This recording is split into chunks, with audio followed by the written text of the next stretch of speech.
Bonjour à tous, chères familles d'âmes, j'espère que vous allez bien. Vidéo sur nous sommes dans une pièce de théâtre et cet angle de vue est vraiment primordial pour vous, pour intégrer mentalement certaines choses. Alors oui, on vit au quotidien des choses difficiles, cette humanité vit au quotidien des choses difficiles en ce moment avec toutes ces guerres, tous ces horreurs. Et vous vivez certainement des choses difficiles dans votre quotidien à vous, mais j'avais à cœur aujourd'hui de vous parler d'un angle de vue qui est l'angle de vue de l'âme, pour vous faire comprendre que tout est une pièce de théâtre du point de vue de l'âme, et que tout le monde a signé pour vivre ce qu'il vit là, que la personne soit victime ou bourreau. C'est très important de le comprendre, ce qui n'empêche pas qu'on doit agir si on est victime vis-à-vis de son bourreau dans cette vie-ci. Ça n'empêche pas ça. Mais il faut que vous compreniez une chose, c'est qu'on va parler maintenant du point de vue de l'âme. Déjà, ce qu'il faut que vous sachiez, c'est que je vais faire la métaphore de la troupe de théâtre. Dans une troupe de théâtre, il y a une trentaine de personnes et le réalisateur va distribuer des rôles et il va dire bah tiens, toi tu vas avoir le rôle de la victime tiens, c'est toi qui vas faire le rôle du bourreau, et donc chacun apprend sa pièce et voilà. Et puis au moment où vous faites la pièce de théâtre, la victime elle va se faire un peu secouer, même d'ailleurs on apprend à faire des fausses claques par exemple, voilà, elle va se faire secouer par son bourreau. Et puis après à la fin de la pièce de théâtre, il y a un débrief du genre dis donc, t'as vraiment pas été de main morte quand tu m'as dit ça, quand t'as improvisé sur ce sujet-là, ça m'a vraiment affecté, quoi. Eh bien, il faut savoir que dans notre vie au quotidien, du point de vue de l'âme, c'est exactement la même chose. C'est-à-dire que notre âme, là-haut, elle a une troupe d'âmes sœurs, on va dire, qui se réincarne régulièrement et qu'elle retrouve régulièrement au fil des incarnations, au fil des vies, dans des rôles différents. Donc par exemple, dans des vies antérieures, vous avez été mari et femme avec une personne, et puis dans une autre vie antérieure, vous avez été la mère et cette personne a été votre fils, et puis dans cette vie-là, vous vous retrouvez en tant qu'amant qui n'arrive pas à s'entendre, par exemple, et dans la vie d'après, peut-être que ce sera votre patron, et peut-être que dans une vie vous étiez femme et cette personne homme, et dans la vie d'après vous allez inverser, ça va être vous l'homme et l'autre la femme. Donc déjà ça c'est important de comprendre que des fois il y a certaines, ça s'appelle une rencontre karmique, il y a certaines personnes avec qui ça colle tout de suite, c'est parce qu'on s'est connu dans d'autres vies et notre âme elle s'en souvient. Maintenant vous allez dire quel est l'intérêt d'accepter le rôle de bourreau, et aussi quel est l'intérêt d'accepter le rôle de victime. Eh bien ce qu'il faut que vous compreniez, c'est que notre moi supérieur, qui est la version éveillée de nous qui demeure tout le temps dans l'éternité, auprès du divin, auprès de Dieu, appelez comme vous voulez, notre moi supérieur, c'est comme un super ordinateur quantique. Et ce super ordinateur quantique, eh bien, il va nous envoyer s'incarner dans différentes vies pour vivre tous les champs des possibles du monde de la dualité. Nous sommes, il ne vous a pas échappé, que nous sommes dans un monde de la dualité. C'est-à-dire qu'il existe toujours les deux faces d'une même pièce. C'est-à-dire qu'il va exister noir, blanc, il va exister haut, bas, il va exister chaud, froid, le bien, le mal, la lumière, l'ombre, etc. D'accord ? Eh bien, sachez que notre moi supérieur a besoin de tout expérimenter. Écoutez-moi bien, c'est très important.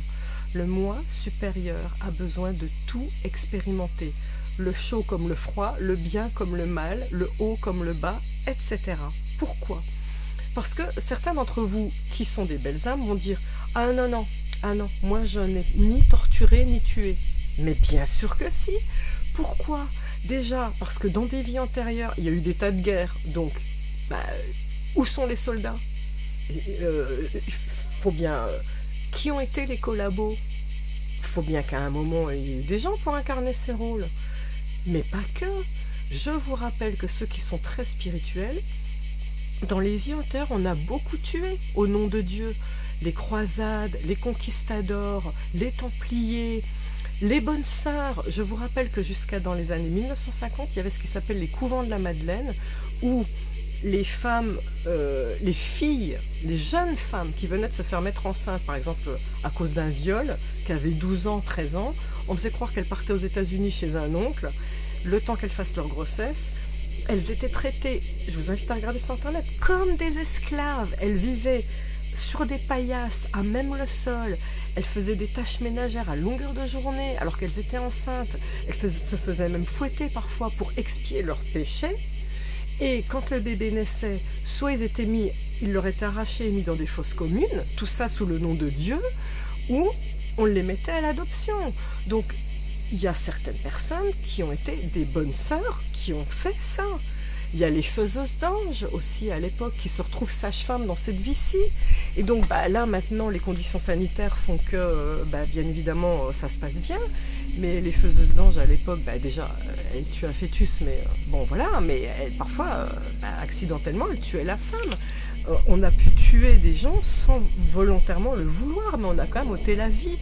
Donc il faut que vous compreniez que du coup, dans cette vie-ci, eh bien, les bourreaux qui sont bourreaux ont choisi consciemment de vivre ces choses-là. Alors, ce qu'il faut que vous compreniez, c'est qu'un bourreau, dans les cycles d'évolution de l'âme, c'est une jeune âme. Parce que une fois qu'on a appris à faire le mal, l'âme, elle va très vite se rendre compte que elle a le libre arbitre et que, ok, j'ai vu ce que ça faisait de faire le mal. Alors, il y en a qui vont vouloir continuer, probablement, et devenir des mages noirs, très puissants, par exemple. Mais la grande majorité des âmes savent trouver le chemin vers la lumière. Et donc, plus on va utiliser son libre arbitre pour dire, ok, je sais me situer sur la réglette du bien et du mal, et en conscience, je choisis d'œuvrer pour le bien, et bien là, on évolue en son âme et conscience. On ne peut pas expérimenter que le bien sans avoir su ce que c'est le mal, parce qu'on doit faire, en vertu de la loi du libre arbitre, des choix. On ne peut pas faire un choix si on ne connaît qu'un pôle de la réglette. Je prends un exemple simple. Pour savoir, quand vous faites couler un bain, la température idéale, vous la connaissez. Pourquoi? Parce qu'un jour, vous êtes rentré dans votre bain et il était trop chaud, vous vous êtes cramé. Et un autre jour, le bain il était trop froid et vous vous êtes pelé en rentrant dedans. Et donc, c'est parce que vous avez vécu les deux pôles de la réglette que vous savez vous situer au milieu. Eh bien, tout est de cette manière. Donc, ce qu'il faut que vous compreniez, c'est que votre père maltraitant a choisi d'être un père maltraitant. Donc, pour autant, dans cette vie-ci, dans la matière, quand vous y êtes, ça ne veut pas dire qu'il faut accepter de se faire maltraiter, mais ça veut dire que il y a une partie de vous qui a choisi ça, d'accord ? Et tout comme vous avez choisi d'être victime. Cette vidéo n'a été que trop longue, je vais faire une deuxième version sur la pièce de théâtre volume 2, quand on a choisi d'être soit victime, soit bourreau, soit sauveur. Donc, suite la prochaine fois, au prochain épisode. Mais tout ça pour terminer sur ce sujet-là. Quand vous retrouverez votre bourreau là-haut, une fois que vous serez mort, eh bien, vous lui en voudrez pas tant que ça, en fait. Donc, oui, ce bourreau a choisi d'être bourreau, libérer les liens toxiques et passer à autre chose, mais tout est juste, voilà, tout est juste. Et même certains enfants, des fois j'ai des questions qui disent oui, mais alors dans ce cas-là, un enfant qui naît, qui meurt au bout d'un an, c'est quoi le plan là, le plan divin? C'est horrible, bien sûr que c'est horrible. Mais cette âme, elle a choisi ça. Alors toujours pareil, parce qu'on veut tout vivre du point de vue de l'âme, c'est-à-dire on veut un jour expérimenter c'est quoi de se suicider, un jour on veut expérimenter c'est quoi de mourir noyé. On a tellement de vie qu'on veut tout expérimenter, y compris c'est quoi de mourir vite. Donc souvenez-vous que dans les années début 1900, la mortalité infantile, elle était énorme. Donc il y a eu des âmes qui ont choisi. Moi, j'ai choisi certainement dans une vie antérieure d'avoir qu'un an de vie, d'accord ?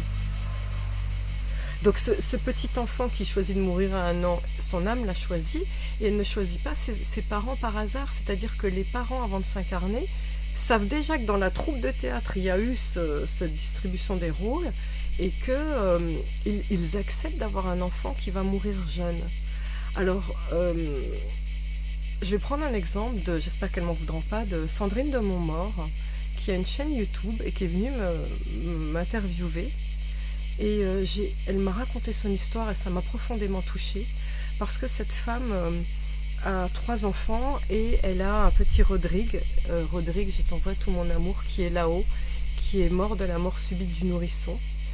Et bien sûr, cette maman a été dévastée, et j'ai trouvé que ce qu'elle m'a dit, c'est qu'elle s'est mise à faire cette chaîne YouTube parce que le temps et l'argent qu'elle aurait consacré à éduquer ce petit Rodrigue et à vivre avec lui, eh bien, elle a décidé de le mettre au service du bien de tous. Et donc, elle fait une chaîne YouTube de spiritualité. C'est grâce à ça que je l'ai rencontrée. Et j'ai trouvé que cette motivation était extraordinaire. Donc, et c'est souvent d'ailleurs que des gens créent des associations au nom de leur enfant défunt, pour relever des fonds, pour aider des universitaires ou pour combattre une cause. Par exemple, un enfant qui est mort d'un accident de la route, eh bien, pour mettre toute son énergie et son temps au service de la cause des accidents de la route. Bon, voilà, donc tout est alchimisable quand on a été victime. On en parlera dans l'autre vidéo de qu'est-ce qui se passe par rapport le rôle qu'on a accepté, victime, bourreau, sauveur. Merci de m'avoir écouté. Je vous souhaite le meilleur. Je vous aime. Je nous aime.